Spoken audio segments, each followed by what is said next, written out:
Meanwhile, senators from both sides of the aisle failing last night to create a framework for border security, which is a condition to pass the House's defense package.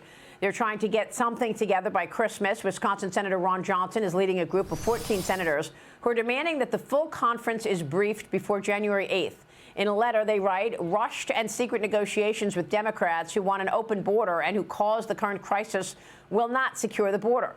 Joining me right now, one of those 14 lawmakers, Tennessee Senator Marsha Blackburn, is a member of the Senate Judiciary Committee. Senator, it's good to see you. What is so difficult about coming up with security for our southern border? Maria, it is perplexing, but we know that the Biden administration and the Democrats do not want to secure the southern border. It is very intentional that they have this open southern border. And you and I know, and your viewers know, that this is something that is causing a danger to our country. You have 279 known terrorists that have come in under Joe Biden's watch. You compare that to years under President Trump when we had zero at that southern border. You also look at the number of people from countries of interest, whether it's Iran, Pakistan, Iraq, Afghanistan, China, Russia, and they're streaming across the border. And the cartels have turned this human trafficking into a $150 billion a year business, and they are the ones in charge of the border on the Mexico side. And they're beginning to taunt our Border Patrol. And Border Patrol has said for years, look, we need a barrier, a physical barrier. We need technology where we cannot have a barrier, and we need more officers and agents. And that is what they're asking for. And we are saying we can't talk about securing anyone else's border until we secure our own and secure the safety of our homeland and the fact that we secure the safety of the American people. Yeah, so just to be clear, the negotiating is over the House's defense bill, because I know the supplemental is also creating debate in terms of sending money to Ukraine in the middle of all of this. Yes, there is the defense supplemental is what it is called. And it is money for Ukraine, Taiwan, Israel, and we're saying our border first. Mm-hmm. Okay. At this point, the Democrats have pretty much unified in saying if we don't get border policy changes, we're not going to agree to any more aid to Ukraine. And it feels like Americans agree with that. New Fox News poll finds 79% of voters want more border agents. 67% say we should deport illegal migrants who are already here, Senator. Nearly 80% of Americans describe this crisis as either an emergency or a major problem. Texas Governor Greg Abbott revealed that the state has relocated more than 80,000 illegal migrants to sanctuary cities, including more than 29,000 to New York. That's why Mayor Eric Adams says that the government should be sending migrants throughout the entire country for a 3-year period so that they can, quote, stabilize themselves, Senator. What is the impact of all of this? The impasse is that the administration does not want to secure the border. They want to put money into refugee resettlement, but they don't want to secure the border.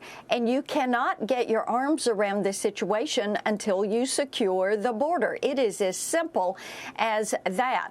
And the fact that you have now a situation where every town in this country is a border town, every state is a border state. You have over 100,000 Americans that have lost their lives to drug overdoses in a year because of fentanyl that is flooding this country. You have local law enforcement that is saying tending to immigration policy is now their job, and that is being transferred to communities. You're seeing the crime numbers through the roof, and much of it is tied to drug trafficking. It's tied to sex trafficking, human human trafficking. The cartels are brazen. They have set up hubs on U.S. soil in U.S. cities, and local law enforcement officers can tell you where the drugs are coming from, where the cartels are operating. And this administration, Joe Biden and this administration, will not take a positive step towards securing that border, and that is why the American people are in record numbers saying securing this border, dealing with immigration, that is issue number one. Yeah. Making certain that we don't have these terrorists on U.S. soil and that we don't have another 9/11. Yeah. And this is why the FBI director is saying, I'm seeing flashing red lights everywhere I look, Yeah. because the illegal immigration issues out of control. So you're on judiciary, and we want to know where this impeachment inquiry is going, Senator. What can you tell us in terms of the impeachment inquiry? This is enabling the committees to gather evidence and perhaps get more evidence out to the public that this president is compromised and may have traded policy changes for money.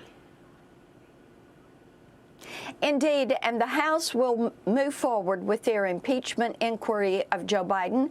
My understanding is they're also going to look at Secretary Mayorkas because of the situation at the border.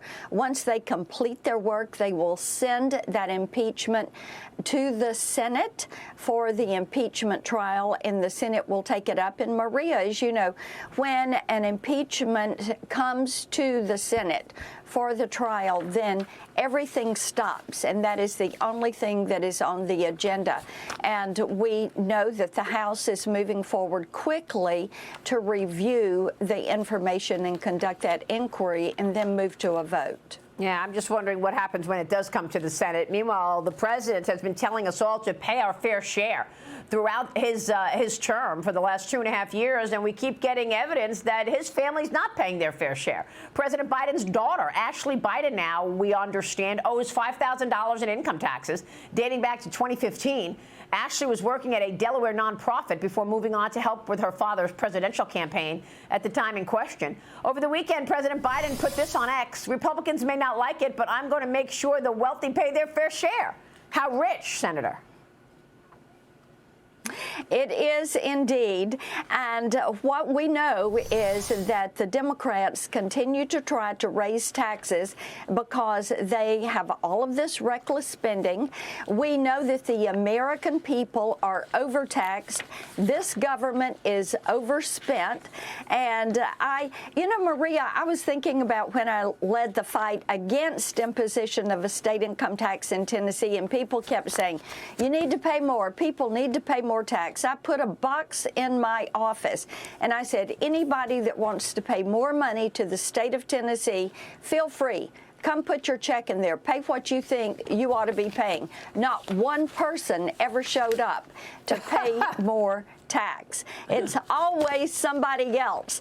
You know, it's these two tiers of access, two tiers of justice, two tiers of treatment from the federal government, and the Democrats always want everybody but them to pay more in taxes. Yeah, I guess so. We'll see if that means tax increases in the new year from this administration. Yeah. Senator, we're going to be watching all of that. Good to see you this morning. Thank you so much, and Merry Christmas to you, Good to see Senator. you.